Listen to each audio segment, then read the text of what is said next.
Everyone, welcome back to my YouTube channel. अभी recently मैंने एक राइड किया था अहमदाबाद टू प्रयागराज, तो उसके ऊपर हम बात करेंगे। क्योंकि जब भी हम कोई ट्रिप करते हैं तो उसके बाद हमारा जो मेन वीडियो का पर्पस होता है, लास्ट वीडियो होता है, या कुछ भी हम ट्रैवलिंग करते हैं तो उसमें मेन चीज़ होती है कि टोटल ट्रैवलिंग कॉस्ट कितना होगा हमारा। उसके ऊपर हम ज़्यादा कैलकुलेट करते हैं, सोचते हैं उसके बारे में कि कहाँ रहना है, कितना कॉस्ट आएगा पूरे टूर का। तो उसी के ऊपर मैंने अलग अलग कैटेगरी में डिवाइड किया हुआ है। जैसे किलोमीटर टोटल जाते टाइम पे कितना, यानी अप जाते टाइम पे कितना, और आते टाइम पे यानी डाउन में टोटल किलोमीटर कितना हुआ। दोनों को मिला के ओवरऑल जो हमारी टोटल राइड हुई उसका किलोमीटर कितना हुआ, प्लस टोटल हमारा पेट्रोल कितना गया पूरी टूर में, यानी अहमदाबाद टू प्रयागराज, वाराणसी और फिर वाराणसी से अहमदाबाद। तो टोटल पेट्रोल कितने रुपए का गया वो भी अलग से सेपरेट किया है। प्लस बात आती है एकोमोडेशन की और फूड की। तो फूड एकोमोडेशन का मैंने पर पर्सन वाइज डिवाइड किया है, क्योंकि हम 2 लोग थे तो मैंने उसको पर पर्सन कितना कॉस्ट आया वो मैंने अलग से डिवाइड किया है। उसके अलावा टोटल हमारा जो टोटल कॉस्ट हुआ टूर का, कि पूरी जर्नी जो है हमारी कॉस्ट कितनी आई, हमने जो पूरा ये अहमदाबाद प्रयागराज वाराणसी किया और रिटर्न अहमदाबाद आए।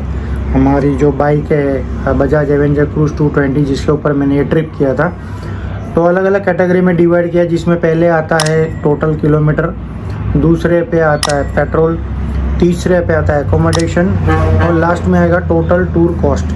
तो हर एक चीज़ को मैं आपकी स्क्रीन पे यहाँ पे शेयर करूँगा कि जाते टाइम पे टोटल किलोमीटर कितना हुआ था, जो मैंने रूट लिया था और जिसके बारे में मैं आपको सजेस्ट कर रहा था कि जो भी अभी भी प्रयागराज नहीं गए और जाना चाहते हैं 26 तारीख तक, 26 फरवरी लास्ट डेट है।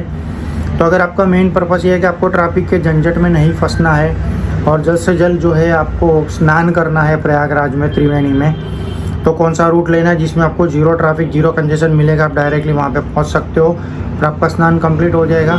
और अदर टाइम पे कौन सा रूट लेना है जिसमें आपको ट्रैफिक कम डिस्टर्ब करेगा और किलोमीटर आपका कम होगा, तो आपका कॉस्ट भी घटेगा, आपका टाइम भी बचेगा। तो दोनों रूट भी मैं आपके साथ शेयर करूंगा। उसमें मैंने डिस्टेंस टू डिस्टेंस किलोमीटर भी दिखाया हुआ है और कितने घंटे लगेंगे वो भी मैंने आपको बताया हुआ है। तो आपकी सिटी के हिसाब से आपको पता रहेगा कि आप कौन सा रूट लेते हो, तो आपको अप्रॉक्सीमेट टाइम कितना लगेगा पहुंचने में, और उसके हिसाब से आप एवरेज भी निकाल सकते हो कि किलोमीटर के हिसाब से आपका फ्यूल कितना जाएगा। तो दोनों रूट मैंने सेपरेट किया है। जैसे एक मैंने बताया था अपनी ट्रिप में, जो जाते टाइम पे मैंने लिया था, भले थोड़ा लंबा था, काफ़ी लंबा था, पर इसलिए लिया था कि मुझे जीरो ट्रैफिक चाहिए था और मुझे अपना जो मेन पर्पस है वो कंप्लीट करना था। मुझे स्नान करना था, जैसे भी करके जल्दी पहुंच के, मुझे ट्रैफिक में नहीं फंसना था। क्योंकि गाड़ी है तो आप रेस्ट कर सकते हो, बाइक में आप रेस्ट नहीं कर सकते खड़े खड़े या बैठे बैठे। तो मेन पर्पस था सीधा स्नान करके जगह पे पहुंचने का जल्द से जल्द, इसलिए मैंने वो रूट बनाया था। तो सारी चीज़ें यहाँ पे मैं शेयर करूँगा। तो पहले हम किलोमीटर की बात करें तो जाते टाइम पे जो मैंने रूट लिया था अहमदाबाद से, मैं गया था शामड़ाजी से चित्तौड़गढ़ से भीलवाड़ा से जयपुर। जो रूट लिया था उसमें मेरा टोटल किलोमीटर होता 664.7, जो मैंने 1 डे में किया था। और मैं बता चुका हूँ कि पहली बार मैंने 500 के ऊपर किलोमीटर इतना किया।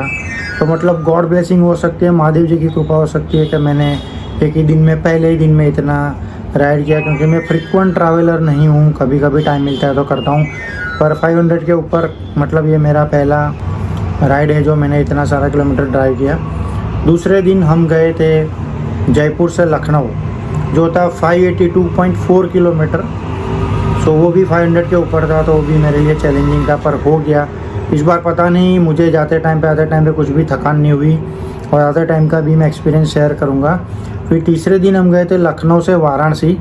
तो मैं जो भी जाते हैं उसे कहूँगा कि अगर आपको स्टे करना है तो लखनऊ में कीजिए, क्योंकि लखनऊ जो है सेंटर पॉइंट है। वहाँ से आप अयोध्या भी जा सकते हो, प्रयाग भी जा सकते हो और वाराणसी भी जा सकते हो। वो सेंटर पॉइंट है, तो आपकी रिक्वायरमेंट के हिसाब से आप डिसाइड कर सकते हो कि आपको कौन से रूट से जाना सही रहेगा, आपके लिए पहली प्रायोरिटी क्या है।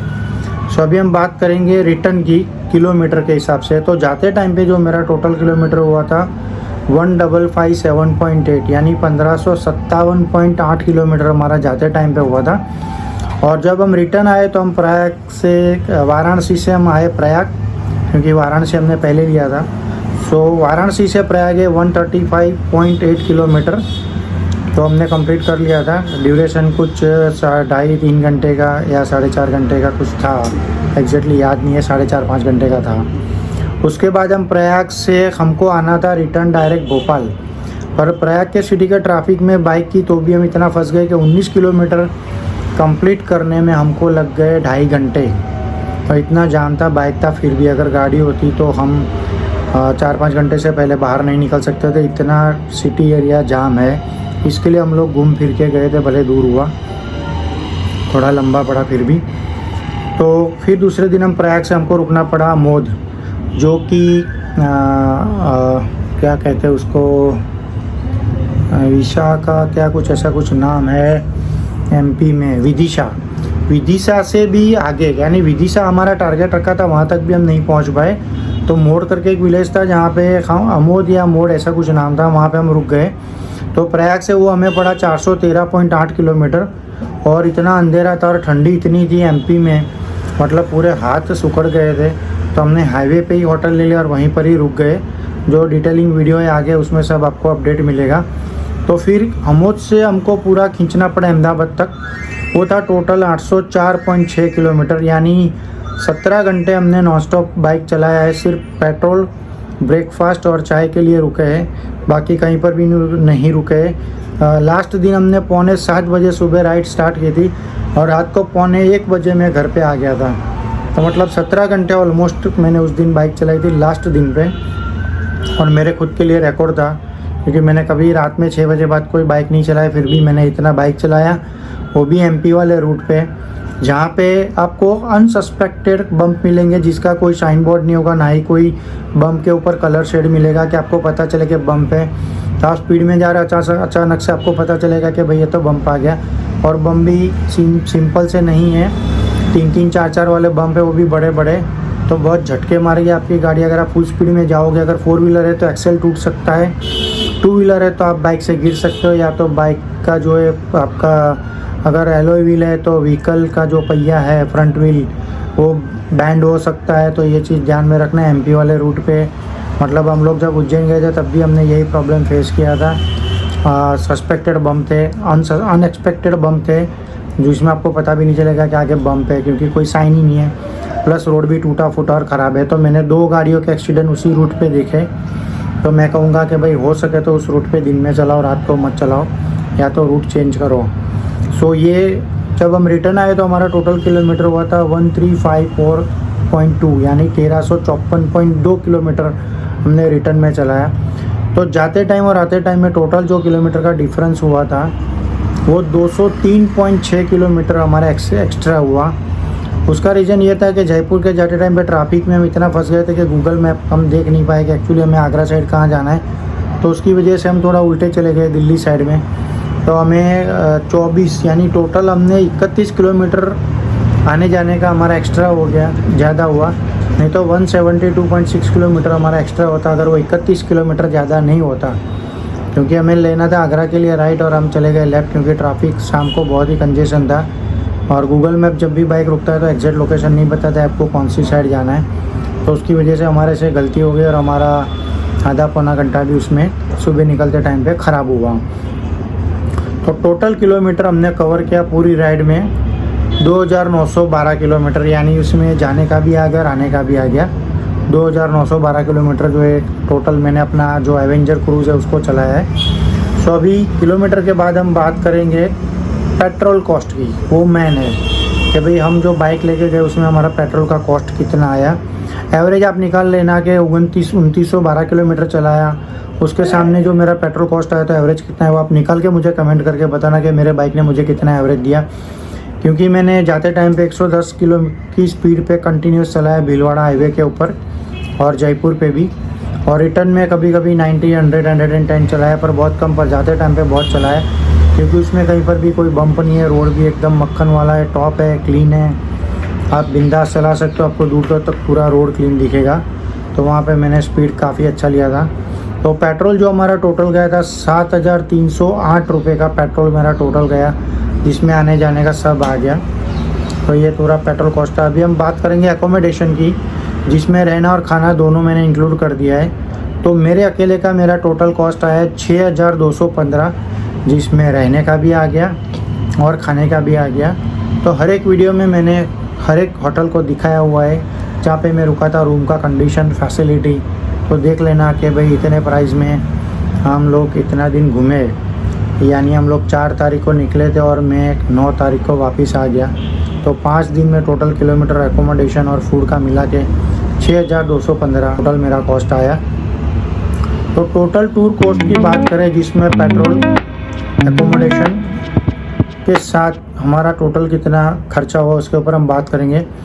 तो जो पूरी ट्रिप है वो मुझे 13,524 रुपये में कंप्लीट हुई, यानी आप 23 लो या 24 लो, तो 13,524 में ये मेरा टोटल ट्रिप कंप्लीट हुआ, जिसमें मैंने 2912 किलोमीटर बाइक राइड किया, जिसमें यहाँ से मैं प्रयागराज और बनारस दोनों कंप्लीट किया। तो ये था मेरा टोटल टूर कॉस्ट जो मैंने आपके साथ शेयर किया, और आपकी स्क्रीन पे भी आएगा day to day, date wise, kilometre wise, और टोटल किलोमीटर जाने का कितना हुआ, टोटल कितना आने का हुआ, पेट्रोल का टोटल कॉस्ट कितना हुआ, कब कब मैंने कितने रुपए का भरवाया, वो भी मैंने अंदर मेंशन किया हुआ है जो आपकी स्क्रीन पे आएगा। और टोटल टूर कॉस्ट, उसमें एकोमोडेशन का इंडिविजुअली कितना हुआ वो भी आपकी स्क्रीन पे आएगा, और टोटल टूर कॉस्ट कितना हुआ वो पूरा एक साथ स्क्रीन पे आएगा। सो भाई ये था मेरा बजट फ्रेंडली ट्रिप। और अभी भी मैं कहूँगा हो सके तो जाते टाइम पे एमपी वाला रूट अवॉइड कीजिए, क्योंकि अभी भी कंजेशन है वहाँ पे, क्योंकि हर कोई सोचता है कि भाई ख़त्म होने को आ रहा है तो चलो भाई एक जाके आते हैं, नहीं तो ऐसा हो जाएगा कि भाई 144 साल बाद फिर आएगा तो कब जाने का मौका मिलेगा। तो उसी के लिए जितना लेट होगा उतना ट्रैफिक फिर बढ़ता जाएगा, क्योंकि हर एक को ऐसा मन होता है कि चलो भाई जाके जाते हैं, अभी तो भीड़ कम हो गई, ऐसा सुन रहे देख रहे। पर एमपी वाला रूट अभी भी जाम मिलेगा 26 तारीख तक। तो वीडियो अच्छा लगा तो लाइक शेयर ज़रूर कर देना। पहली बार जो भी देख रहे हैं प्लीज़ चैनल को सब्सक्राइब करें। सी यू, ऐसे ही बातचीत करते रहेंगे और बजट फ्रेंडली ट्रिप करते रहेंगे। Till then see you, bye bye.